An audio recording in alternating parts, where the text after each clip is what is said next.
नेताजी सुभाष चंद्र बोस को क्या हुआ था? वो अचानक कहां चले गए?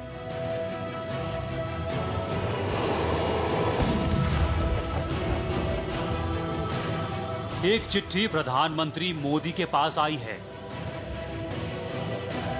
नेताजी के परिवार ने मोदी को लिखी है ये चिट्ठी।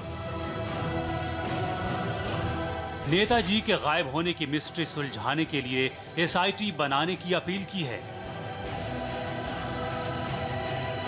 ऐसी एसआईटी जो नेताजी के सुराग जानने के लिए विदेश तक जाए। खाली इंडिया में नहीं, आपका ये टीम विदेश में भी जाने पड़ेगी। नेताजी से जुड़ा एक एक गवाह तलाश करे, एक एक डॉक्यूमेंट लेकर आए। सीबीआई से लेकर आईबी तक, विदेश मंत्रालय से लेकर होम डिपार्टमेंट तक के अफसर इसके मेंबर हों। बड़े रिसर्चर और इतिहासकार इसमें शामिल हों। परराष्ट्रीय मंत्रालय से, एक्सटर्नल अफेयर्स मिनिस्ट्री से कुछ आदमी होंगे, कुछ रिसर्चर्स होंगे या कोई ऐतिहासिक होंगे। इनको लेके एक टीम बनाना। ऐसी एसआईटी जिसके मुखिया सुप्रीम कोर्ट के जज हों। देश की आजादी के बड़े नायक नेताजी के लिए सबसे बड़ी एसआईटी बनाने की मांग हुई है, क्योंकि प्रधानमंत्री मोदी के भी आदर्श हैं नेताजी। सुभाष बाबू के समय अंग्रेजों के खिलाफ जंग जीतना, सुभाष बाबू के समय अत्याचार और जुल्मी शासकों को समाप्त करना आवश्यकता था। और उस समय सुभाष बाबू ने जो रास्ता चुना था, उस रास्ते के तहत उन्होंने देश के नौजवानों को कहा था, तुम मुझे खून दो, मैं तुम्हें आजादी दूंगा। यह नारा दिया था। मैंने हरिपुरा में नारा दिया था और मैंने गुजरात की जनता से मांगा था कि तुम मुझे साथ दो, मैं तुम्हें विकास दूंगा। तो जी हां, आपने नरेंद्र मोदी को नेताजी सुभाष चंद्र बोस के बारे में बोलते हुए सुना। अब मोदी देश के प्रधानमंत्री हैं और देश के प्रधानमंत्री के पास नेताजी से जुड़ी एक चिट्ठी आई है। नेताजी की जिंदगी से जुड़ा हर राज उठाने की अपील इस चिट्ठी में की गई है। इस चिट्ठी में और क्या कुछ लिखा है, मोदी से नेताजी को लेकर और क्या क्या कहा गया है, कोलकाता से अनुपम मिश्र की यह खास रिपोर्ट। तुम मुझे खून दो, मैं तुम्हें आजादी दूं। नेताजी सुभाष चंद्र बोस का ये नारा आज भी लोगों में जोश भर देता है। इस नारे को लेकर खुद प्रधानमंत्री मोदी विकास का नारा दे चुके हैं, लेकिन सन 1945 के बाद से नेताजी कहां चले गए, ये कोई नहीं जान पाया। इसीलिए नेताजी के परिवार वालों ने मोदी सरकार से बड़ी अपील की है। कहा है कि नेताजी से जुड़ी तमाम टॉप सीक्रेट फाइल्स डिक्लासिफाई कर दी जाएं। जितने भी सीक्रेट फाइल्स हैं नेताजी के बारे में या आईएनए के बारे में, उन सबको, उन गुप्त तथ्यों को आम जनता के सामने लाया जाए, डिस्क्लोज किया जाए, डिक्लासिफिकेशन किया जाए। तो इसी बारे में हमने श्री माननीय प्रधानमंत्री श्री नरेंद्र मोदी जी को हमने एक प्रपोजल भेजा था। नेताजी के दो पोते अभिजीत राय और चंद्र कुमार बोस की तरफ से ये चिट्ठी लिखी गई। इस चिट्ठी में नेताजी को लेकर 12 पॉइंट बताए गए हैं, लेकिन सबसे बड़ी बात एसआईटी बनाने को लेकर ही है। चिट्ठी में लिखा है, सुप्रीम कोर्ट के सिटिंग जज की अध्यक्षता में एक स्पेशल इन्वेस्टिगेशन टीम बनाई जाए जो ये मालूम करे कि आखिर 18 अगस्त 1945 के बाद नेताजी कहां गायब हो गए। इस एसआईटी में हर क्षेत्र के एक्सपर्ट हों, जैसे गृह विभाग, आईबी, सीबीआई, विदेश मंत्रालय के बड़े अफसर, इतिहासकार और बड़े रिसर्चर भी इस एसआईटी का हिस्सा बने। नेताजी की टॉप सीक्रेट फाइलों पर यह टीम रिसर्च करे। एसआईटी सभी दस्तावेजों, इंटरव्यू को खंगाले और नेताजी से जुड़े सभी गवाहों से बातचीत करे, जिससे सच सामने आ सके। शोधकर्ता नेताजी के साथ भारत के स्वतंत्रता संग्राम पर भी डिटेल में रिसर्च करे।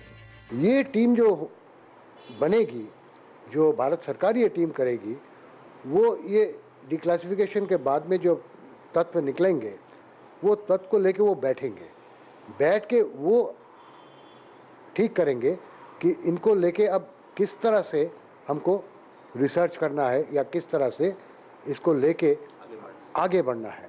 क्योंकि देखिए, हम ये मानते हैं कि ये जो तत्व है जो अभी भी डिस्क्लोज नहीं हुआ है, इसमें भारत के स्वाधीनता संग्रामी का एक बड़ा अध्याय छुपा हुआ है।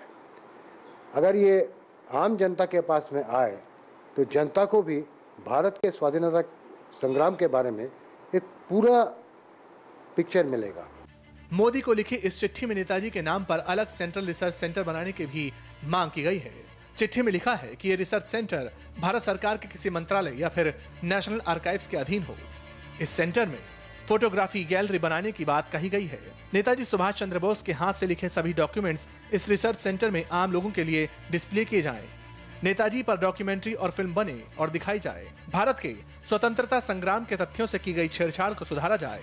स्कूल, कॉलेज, किताबों में नए सिरे से स्वाधीनता संग्राम की कहानी बताई जाए। भारत के क्रांतिकारियों रास बिहारी बोस, भगत सिंह, चंद्रशेखर आजाद, जतिन दास का रोल बताया जाए। गदर पार्टी की भूमिका भी साफ की जाए। हम लोग का प्रपोजल है to the prime minister of India कि आप दिल्ली में एक प्रॉपर रिसर्च इंस्टीट्यूट आप गठन कीजिए। परिवार से हम लोग इसके साथ में रहेंगे, बट परिवार के लोग नहीं, प्रोफेशनल्स ये इंस्टीट्यूट चलाएंगे। प्रोफेसर्स, आपका स्कॉलर्स, जो हिस्टोरियंस, ये लोग ये इंस्टीट्यूट के साथ में रहेंगे और जो बोलता है जो करेक्ट रिसर्च ये लोग चलाएंगे। नॉट ये जो अभी नेताजी रिसर्च ब्यूरो जो अभी हुआ है ये राजनीति कर रहे हैं। ना, रिसर्च इंस्टीट्यूट में राजनीति नहीं चलता है। आपको बता दें कि भारतीय खुफिया विभाग के पास सुभाष चंद्र बोस से जुड़ी 77 सीक्रेट फाइल्स हैं। इन्हीं फाइल्स में भारत और रूस सरकार के बीच नेताजी पर भेजी गई चिट्ठियों के कई दस्तावेज मौजूद हैं। इनमें भी 33 ऐसे दस्तावेज हैं जिनमें नेताजी के गायब होने के बारे में ब्यौरा मौजूद है। नेताजी पर जानकारी हासिल करने के लिए आरटीआई दायर कर इस संबंध में जानकारी भी मांगी गई, लेकिन मित्र देशों से संबंध खराब होने का हवाला देकर ये जानकारी नहीं दी गई। इसलिए अब एसआईटी बनाने की मांग हुई। हमारे पास एक वार्ता आई थी प्रधानमंत्री के सचिवालय से कि हम लोग आखिर कुछ सजेशन उन्होंने मांगा था कि ये डिक्लासिफिकेशन बारे में हम जो मांग रहे हैं वो हम इनका क्या सुझाव दें। कुछ सुझाव उन्होंने मांगा था, तो हमने ये सुझाव दिया। डिक्लासिफिकेशन के बारे में तो हमने बताया ही है, लेकिन फिर हमने सोचा कि अगर डिक्लासिफिकेशन हो जाए तो फाइलों को क्या करेंगे, फाइलों को लेके तो बैठना पड़ेगा। तो हमने ये मांग की है, ये हमने ये सुझाव दी है, अनुरोध भी किया है माननीय प्रधानमंत्री जी को कि ये फाइल निकलने के बाद में एक विशेष तदंत committee team, special investigation team बनाने के लिए। नेताजी को लेकर मोदी सरकार से और क्या बातें कही गई हैं, ये आपको बताएंगे अगली रिपोर्ट में। Anupam Mishra, India TV, Kolkata. प्रधानमंत्री मोदी नेताजी के बड़े प्रशंसक हैं। खुले तौर पर वो कह चुके हैं कि नेताजी से उन्हें प्रेरणा मिलती है। मोदी के पास नेताजी के परिवार की जो चिट्ठी आई है उसमें एसआईटी के अलावा भी कई बातें लिखी हैं। आपको बताते हैं कि चिट्ठी में मोदी सरकार से और क्या मांग की गई है। नेताजी की ख्याति सिर्फ हिंदुस्तान में नहीं थी, उनको रूस से लेकर ब्रिटेन और जर्मनी तक लोग जानते थे। जापान नेताजी से सबसे ज्यादा प्रभावित था, इसलिए नेताजी के राज इन देशों के पास भी मौजूद हैं। नेताजी के परिवार ने प्रधानमंत्री मोदी से अपील की है कि वो नेताजी के बारे में हर जगह से जानकारी जुटाएं। खाली इंडिया में नहीं, आपका ये टीम विदेश में भी जाने पड़ेंगे, बिकॉज देर आर फाइल्स जो सीक्रेट फाइल्स है in great Britain, Russia, Japan, उसके बाद जर्मनी में। सो ये सब जगह ये टीम हाई पावर टीम होना चाहिए, so that they have access to documents in foreign countries also. तो उसीलिए हम लोग सोचे ये Narendra Modi ji is a great admirer of Subhash Chandra Bose. एक दो बार उनसे हम लोग मुलाकात कर चुका है। नेताजी को लेकर मोदी को लिखी चिट्ठी में 3 और बड़ी बातें कही गई हैं। नेताजी के परिवार की तरफ से मांग की गई है कि नेशनल डिफेंस एकेडमी का नाम नेताजी के नाम पर रखा जाए, इसे नेताजी नेशनल डिफेंस एकेडमी कहा जाए। चिट्ठी में यह भी कहा गया है कि नेताजी के जन्मदिन यानी 23 जनवरी को देश प्रेम दिवस या फिर देशभक्त दिवस के तौर पर मनाया जाए। पूरे देश के साथ दुनिया भर में भारतीय दूतावासों में इस दिन को मनाया जाए। इसके अलावा इंग्लैंड में भारतीय दूतावास के परिसर में नेताजी की विशाल मूर्ति स्थापित की जाए। उन्होंने एक अखंड भारतवर्ष का पूर्ण स्वाधीनता का सपना उन्होंने देखा था। इसीलिए हम चाहते हैं लंदन में जो इंडिया हाउस है वो इंडिया हाउस में नेताजी की एक बड़ी मूर्ति स्थापन की जाए। ये सब अपने प्रपोजल में ये हमने प्रपोजल में दिया है। हम ये भी आशा रखते हैं कि कुछ दिन में ही हम कोशिश कर रहे हैं दिल्ली में कि हम नरेंद्र मोदी जी से भेंट करके हम अपना वक्तव्य रखें। हमारे साथ और भी बहुत ऑर्गेनाइजेशंस हैं जो इस डिक्लासिफिकेशन के बारे में नरेंद्र मोदी जी से मिलना चाहते हैं। नेताजी का परिवार यह भी चाहता है कि सिर्फ नेताजी के बारे में नहीं बल्कि लाल बहादुर शास्त्री और दूसरे नेताओं की रहस्यमय मौत से भी पर्दा उठाया जाए। खाली सुभाष चंद्र बोस का फाइल नहीं, लाल बहादुर शास्त्री जी, इवन श्यामा प्रसाद मुखर्जी जी का सब ये क्या हुआ था आज ये स्पष्ट नहीं है। तो ये सब फाइल जो आज सीक्रेट फाइल्स बोल के रखा गया है, ये देश के सामने प्रकाश में लाना है। तो इसीलिए, और खाली फाइल लाने से काम नहीं बनेगा। ये जो SIT बनेगा, स्पेशल इन्वेस्टिगेशन टीम, ये सब फाइल, ये सब स्क्रूटिनाइज करना है, इसको सब जांच करना है इसमें क्या है। उसके बाद ये फाइल प्रॉपर एक टेक्स्ट बुक में भारत वर्ष के सामने लाना है। खुद मोदी भी कह चुके हैं कि वो इतिहास को सहेजने में यकीन रखते हैं, इतिहास को साथ लेकर ही आगे बढ़ेंगे। हम भूलने नहीं देंगे।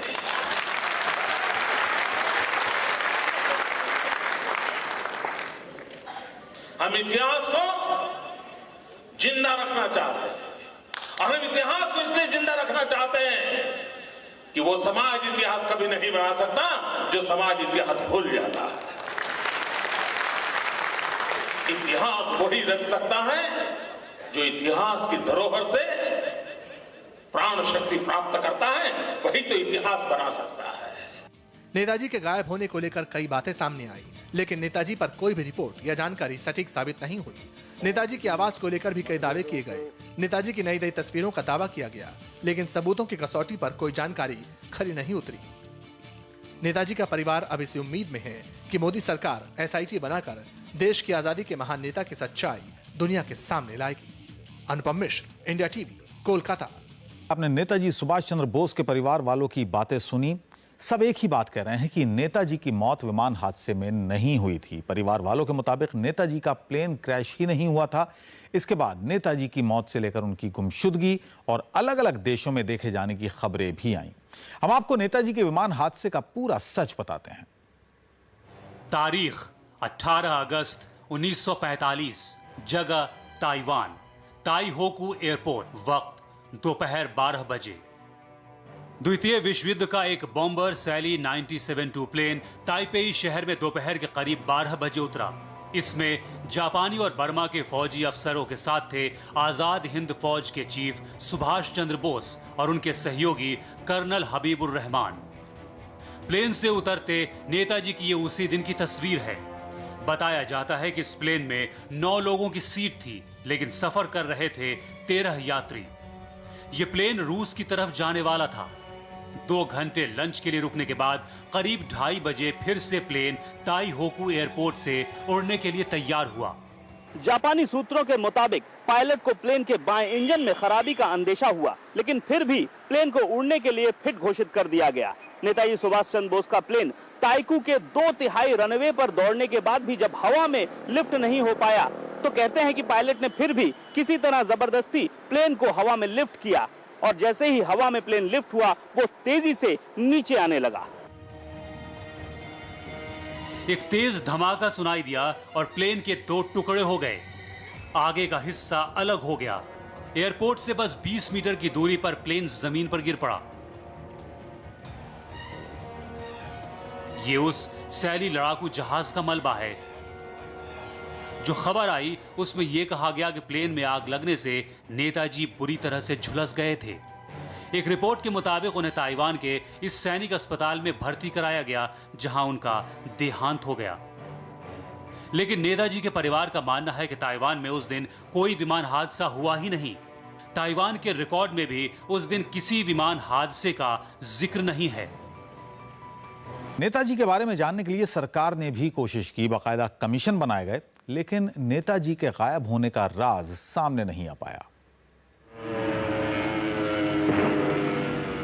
नेताजी के प्लेन हादसे में मौत की हकीकत का पता लगाने के लिए अब तक सरकार 3 कमीशन बना चुकी है।